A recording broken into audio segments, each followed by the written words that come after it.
Welcome back into Fox 54 for another week of the Blitz. I'm your morning anchor, Jackson Rowland. And I'm your news producer, David Waukee. It was a wild card weekend last week, and we're getting on to the divisional round. It's the exciting time of the postseason. We're breaking down all the NFL action coming your way this weekend. Let's get started.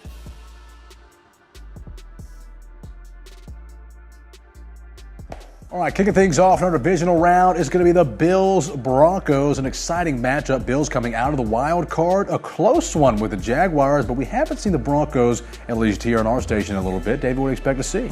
I'm expecting to see a heavy-hitting matchup here. Broncos, first in the division, 14-3 on the year. Bo Nix coming out, looking like a dog out there. Sean Payton has this team completely turned around, but they're facing a hot Bills here that, man, they were inching against the Jaguars.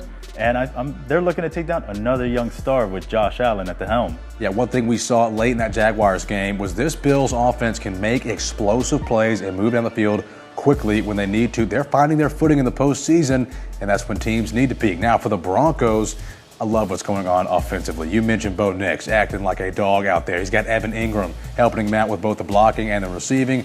I like where Dobbins is at. They've got a good-looking offense, but can their defense step up and slow the Bills down? They've got to control the pace of this game more than they have in the past. I think, that's going to be very key here. Get to Josh Allen early in the game, even though that doesn't mean that they're going to be out of it, because Josh Allen, come fourth quarter, you give him the ball, give him enough time, he will come back and bite you.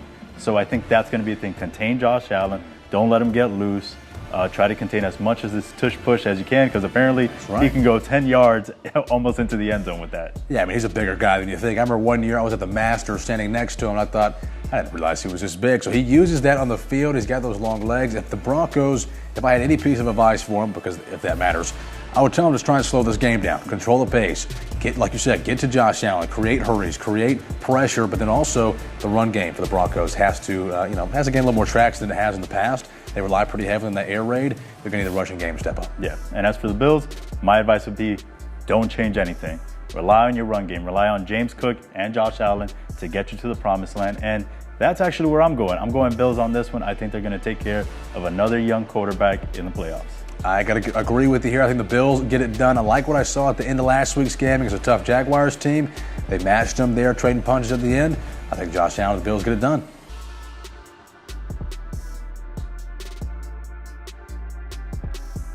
All right, Jackson, now it's time for the San Francisco 49ers against the Seattle Seahawks, game that we're going to be showing right here on Fox 54.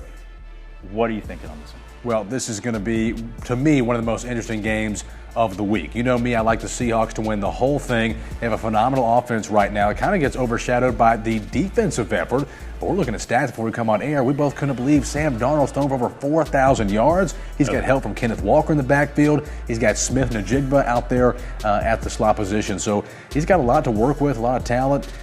For the 49ers, looking at their offense, they're missing a key player in George Kittle. That Achilles injury really siphoned some momentum from this offense. Yes, it definitely does. It takes away Purdy's blanket there. Right. And it doesn't really open up a lot for Christian McCaffrey, which we saw last week. They were able to handle the Eagles, but it did take some trickery with Juwan Jennings having to throw him a touchdown. Yeah. So I think they're going to have to get creative. Shanahan is going to have to get real creative with this offense. Hope that the defense, which the last two times they've played this season, they have held Seattle to 13 points. Yeah. They are 1-1 split in the season because that last game, they just couldn't get the ball rolling. They only scored 3 points. So they're going to have to do that again. It looks like that defense is able to hold Sam Darnold at some points, but that offense has to get rolling. Yeah, we are seeing a rematch here. We've seen these two teams face off against each other, and Brock Purdy and this offense have battled some injuries. Purdy himself, since he's returned, he's looked like his normal self, leading a great offense. Christian McCaffrey is just Christian McCaffrey. Still leads the team in both rushing and receiving yards. Impressive. Like we've talked about, that limits your team. It's a little too one-dimensional than we might like for a Super Bowl caliber team. But their defense has really helped them out all year and kept them in the hunt this far.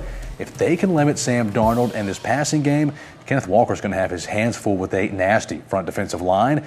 This game's going to get interesting fast. Seahawks are favored. I agree.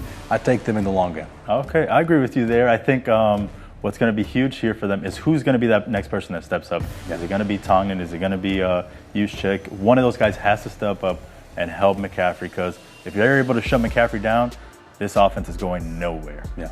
As for my pick, though, you said it, the defense for the Niners has been stout. And that's what also hurt. Right. You know, you have no Bosa, you have no Fred Warner, and they're still able to have won 12 games this year. I think it's hard to beat a team twice. I'm going San Francisco on this one.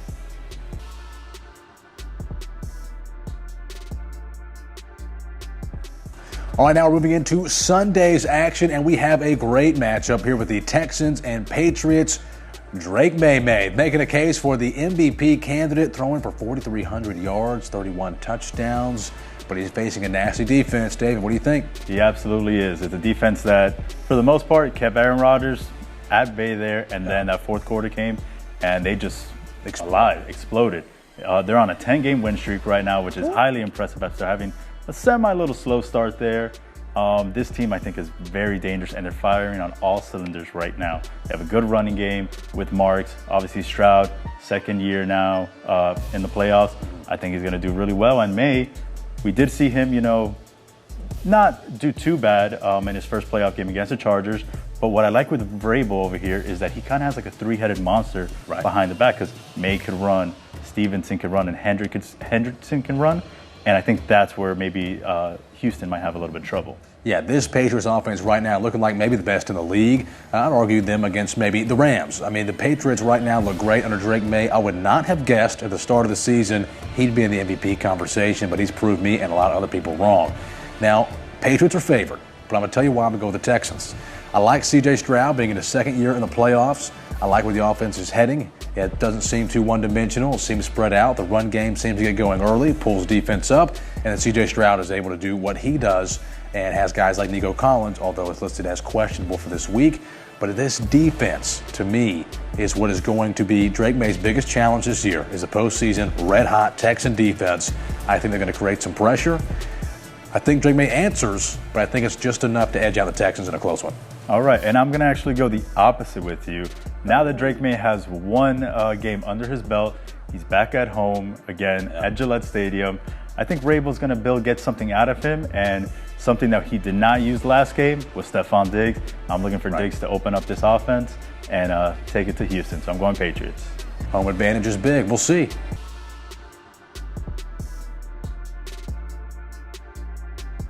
All right, now time for the final matchup of the divisional round weekend. It is the red-hot Los Angeles Rams against not the Cardiac Cats, but the Cardiac Bears of Chicago. Jackson, where are you leaning on here? I like that. Cardiac Bears, they're red-hot. They're coming off a big comeback win. Caleb Williams, I've never seen him so animated than when they beat the Packers last week.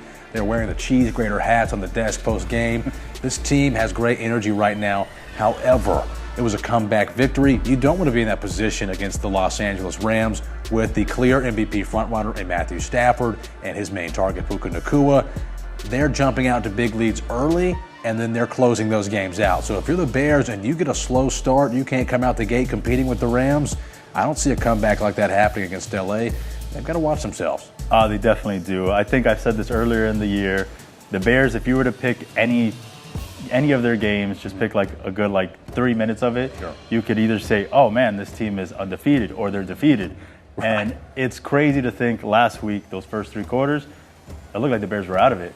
Then even Caleb Williams was yelling at his teammates on the sideline, but that team came back like they have all year, and they got a huge win against, Green Bay, which for the most part has owned them for the last decade or so. But like you said, this Rams team is going to be a lot different. You're getting everyone back. Devontae Adams. You have Puka still firing on all cylinders, and it's going to be tough there for them. I'm not sure where I'm leaning on this one just yet, but I think what's going to be huge is this defense. The Rams have to hold the Bears. Yeah, absolutely. I mean, Caleb Williams at the end, we saw his ability to really lead the team downfield. A clutch situation. He had hurt his ankle previously in the game, and he earned a lot of respect by the way he finished that game out. Oftentimes scrambling from pressure, which I will get to in a moment, but making throws off 1 foot out of the pocket, that's impressive. On fourth down. How often can you do that, scrambling from pressure against, to me, an even further bolstered defensive line in the Los Angeles Rams? That's not the position you want to be in. Matthew Stafford's red hot. Front seven looks good for the Rams. I think the spread's only at 3.5, but I think the Rams would be the favorite here. You know what? I think I'm going to have to go with the former Georgia Bulldog then, Matt Stafford, and the Rams to take this win. Now we got two Bulldogs here. We got DeAndre Swift for the Bears, and he's going to have a big game if they're facing some serious pass pressure.